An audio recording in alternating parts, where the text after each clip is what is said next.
सुट्टेबाजी, शराब और ड्रग्स करते हैं, जिसमें मिनी और किमी भी शामिल होते हैं। मारे जाओगे। अब जब सब लोग सस्ते नशे करके जन्नत का दर्शन कर रहे होते हैं, तब मिनी और किमी मोनरो के सामने बेहद उत्तेजक डांस करके उसे सिड्यूस करने लगते हैं। क्योंकि तीनों ही सेक्सुअली फ्रस्ट्रेटेड थे, इसलिए तीनों ट्रिगुट में लिप्त हो जाते हैं, यानी कि थ्रीसम। अच्छा, हमको सिखा रिया है। अगले दिन मिनी अपनी पिछली रात की हरकत को लेकर थोड़ा अजीब फील कर रही होती है। तब किमी उसे कहती है कि ये सिर्फ वन टाइम था, जो कुछ हुआ ज्यादा सीरियसली मत लो।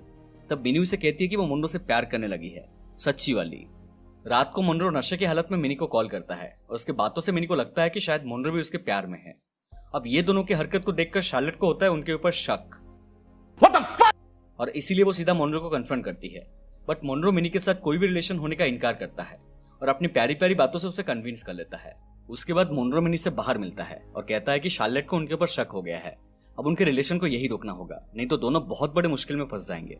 मिनी उसके बातों को समझती है और उसे काफी दुख होता है। वो उसे किस करती है और दोनों फिर से कार में इंटीमेट होते हैं। ऐसे ही कुछ दिन बीत जाते हैं जब एक दिन मिनी मोनरो से बात करने उसके घर जाती है।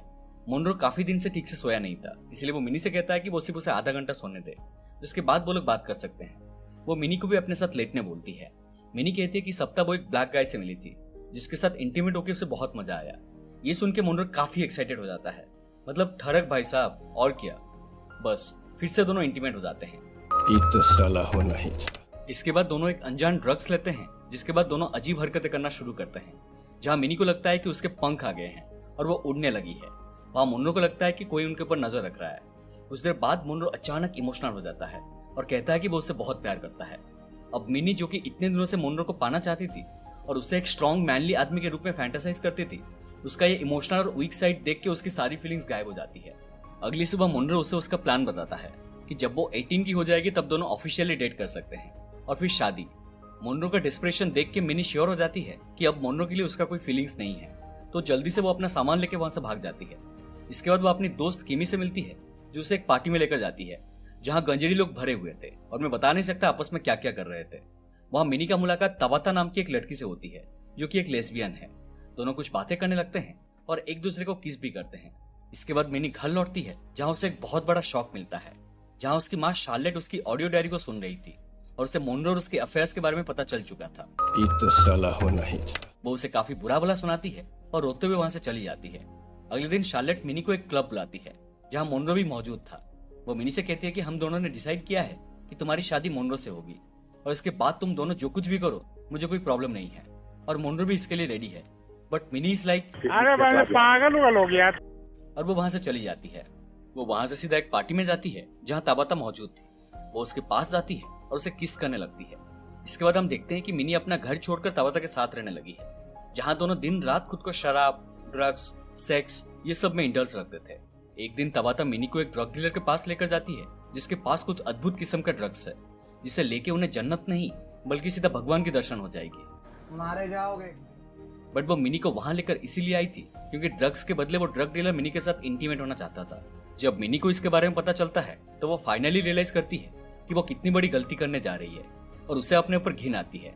वो तुरंत वहां से भाग जाती है और सीधा अपने घर पहुंचती है, जहां उसकी माँ और बहन उसे इतने दिनों के बाद देख के गले लगा लेते हैं। वो उसे कहते हैं कि जब से वो गई है तब से उन्होंने उसे बहुत ढूंढा है और बहुत मिस किया है। माँ और बेटी अपनी गलतियों के लिए एक दूसरे को सॉरी कहते हैं और तीनों काफी इमोशनल हो जाते हैं। इसके बाद मिनी अपने कमरे में जाती है, जहां उसे एक लेटर मिलता है। ये लेटर उसका आइडल कार्टूनिस्ट एलिन कमिंस्की से आया हुआ था, जिनको मिनी अपनी कार्टून्स भेजती रहती थी।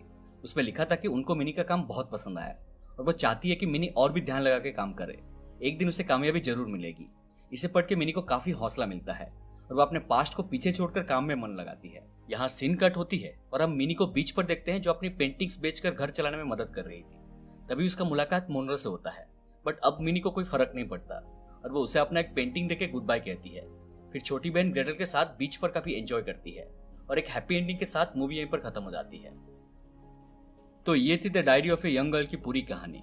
फिल्म में हम देखते हैं कि एक 15 साल की लड़की अपनी सेक्सुअलिटी को एक्सप्लोर करने के लिए काफी कॉम्प्लिकेटेड चीजों में खुद को फंसा लेती है, जिसे निकलना उसके लिए काफी मुश्किल होता है।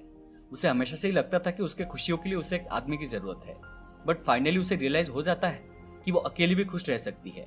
वो अपने गलतियों से सीखती है और अपने आप को सही रास्ते में लाती है। कभी कभी हम खुद अपने लाइफ में मुश्किल, प्रेशर या दुख का सामना करने के लिए या किसी प्रकार का फैंटेसी को पूरा करने के लिए शराब, ड्रग्स या सेक्स जैसे चीजों का सहारा लेते हैं। ये हमारी और हमारी करीबी लोगों की लाइफ बहुत ही नेगेटिवली इम्पैक्ट कर सकता है। बेहतर होगा आप समझदार बने और अपने रिस्पॉन्सिबिलिटी को समझे। उम्मीद करता हूँ कि आपको एक्सप्लेनेशन पसंद आई हो। अगर पसंद आए तो प्लीज़ हमारे वीडियो को लाइक करिए, शेयर करिए और हमारे चैनल को सब्सक्राइब करके हमें सपोर्ट कीजिए। और साइड वाला बेल आइकन को भी दबा दीजिए, क्योंकि हम ऐसे ही इंटरेस्टिंग एक्सप्लेनेशन लाते रहते हैं। मिलते हैं अगले वीडियो में, तब तक stay safe and take care.